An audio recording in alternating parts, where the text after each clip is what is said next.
বর্তমান পৃথিবীতে মানুষের যেখানে ৮০ বছর পেরোতে কষ্ট হয়ে যায়, সেখানে একটি উপজাতি মানুষদের ১৫০ বছর পর্যন্ত বেঁচে থাকার নজির রয়েছে। যেখানে মানুষ জৈবন ধরে রাখতে এবং পার্থক্য ঠেকিয়ে রাখতে কোটি কোটি টাকা খরচ করছে, সেখানে তাদের একজন ৯০ বছরেও বাবা হওয়ার ক্ষমতা রাখে। এমনকি একজন ৬০ থেকে ৭০ বছরের মহিলাও অনায়াসে গর্ভবতী হন এবং স্বাভাবিকভাবেই বাচ্চা প্রসব করেন।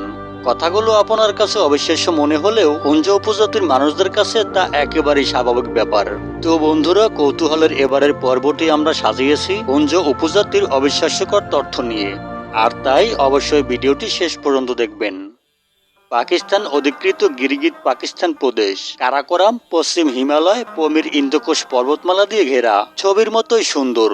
এই প্রদেশের উত্তরেই আছে হুঞ্জা উপত্যকা, আর এই উপত্যকাতেই বসবাস করে রহস্যময় হুঞ্জা নামে একটি জনগোষ্ঠী। পাকিস্তানের উত্তরের হুঞ্জাদের একদিকে চীনের জিংজিয়াং, অন্যদিকে আফগানিস্তান। ভারত ভাগের সময় ৩ মাস হুঞ্জারা সিদ্ধান্তহীনতায় ভুগছিল যে তারা আসলে কোন দিকে যাবে। সর্বশেষ ১৯৪৭ সালের নভেম্বরে পাকিস্তানের সঙ্গে যুক্ত হয়, তবে পাকিস্তান এটাকে জুড়ে দেয় ইনফিস্ট পাকিস্তানের সঙ্গে। যেখানে সারা পাকিস্তানের মানুষদের গড় আয়ু মাত্র ৬৭ বছর, সেখানে হুঞ্জাদের গড় আয়ু নাকি ১২০ বছর। হুঞ্জা উপত্যকায় এর চেয়েও বেশি বয়সের মানুষের সংখ্যা নেহাত কম নয়। জাপানকে আয়ুর ক্ষেত্রে অনায়াসেই হারিয়ে দিচ্ছে এই হুঞ্জারা। ১০০ বছর বয়সেও যথেষ্ট শক্ত ও সামর্থ্য থাকা হুঞ্জা পুরুষ ও নারীদের এত বছর বাঁচার মূল রহস্য খুঁজেছেন বিজ্ঞানীরা, এবং বেশ কিছু ব্যাখ্যাও তারা দাঁড় করিয়েছেন।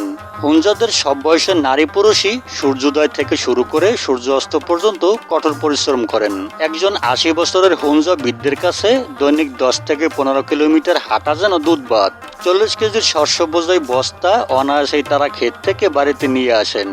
হুঞ্জারা সারাদিনে মাত্র ২ বার খাবার খান, সূর্য ওঠার পরে একটি ভারী ব্রেকফাস্ট এবং সূর্য অস্তের পরে হালকা ডিনার। ব্যাস, এই শেষ। এর মাঝে হুঞ্জারা আর কোনো খাবার খান না। তারা সবসময় প্রাকৃতিক খাবার খেয়ে থাকেন। হুঞ্জারা তাদের খাদ্য তালিকায় রাখেন প্রচুর পরিমাণে শুকনো অ্যাপ্রিকট, লেবু জাতীয় ফল, বাদাম, সিম, বার্লি, ভুট্টা ও বাজরার মতো শস্য। মাখন, পনির, ডিম, দুধ তুলনায় অনেক কম খান হুঞ্জারা। মাংস প্রায় খান না বললেই চলে। খেলেও বছরে ১-২ বার ভেড়া এবং মুরগির মাংস ছাড়া অন্য কোনো মাংস খান না। এছাড়াও দুমড়া নামের একটি অক্সিজেন ভরপুর এক প্রকার উদ্ভিদের পাতা ফুটিয়ে চায়ের মতো পান করে থাকেন হুঞ্জারা। প্রাচীন রীতি মেনে হুঞ্জারা বছরের ৪ মাস শুকনো অ্যাপ্রিকট ফলের শরবত ছাড়া অন্য কিছুই খান না। দুর্গম স্থানে বসবাস করার কারণে এবং বিভিন্ন কাজে প্রতিদিন প্রায় ১৫ থেকে ২০ কিলোমিটার হাঁটতে হয়। প্রয়োজনীয় খাদ্য ও সবজি হুঞ্জারা নিজেরাই চাষ করে থাকেন। তাদের অন্যতম খাদ্য হল শুকনো অ্যাপ্রিকট ফল। বিজ্ঞানীদের মতে প্রচুর পরিমাণে ভিটামিন B70D সমৃদ্ধ এই ফলটি অধিক পরিমাণে খাওয়ার কারণে বিশ্বের একমাত্র ক্যান্সার টিউমার মুক্ত এই উপজাতি। একদল গবেষক মনে করেন যে হুঞ্জাদের দীর্ঘ জীবন আর নিরোগমুক্ত থাকার পেছনে কারণ হয়েছে দূষণমুক্ত বাতাস, হিমবাহ থেকে আসা প্রাকৃতিক মিনারেল ওয়াটার, সারা বছরই হিমশীতল পানিতে গোসল করার অভ্যাস। শীতকালে হুঞ্জা উপত্যকা বরফে ঢেকে যায়, কিন্তু হুঞ্জারা গরম পানি দিয়ে গোসল করেন না। হুঞ্জারা খান কম কিন্তু পরিশ্রম করেন অনেক বেশি। কিছু গবেষক বলেন হুঞ্জারা নিরুত্তাপ ও উদ্বেগহীন জীবনযাপনে অভ্যস্ত, তাই তারা মানসিক চাপের সঙ্গে যুক্ত এমন কোনো অসুখ বিসুখে ভোগেন না। তারা শিশুদের মতোই জীবনযাপন করেন, জীবনের প্রতিটা মুহূর্ত তারা উপভোগ করেন, আর এটাই তাদের দীর্ঘায়ু হওয়ার মূল রহস্য।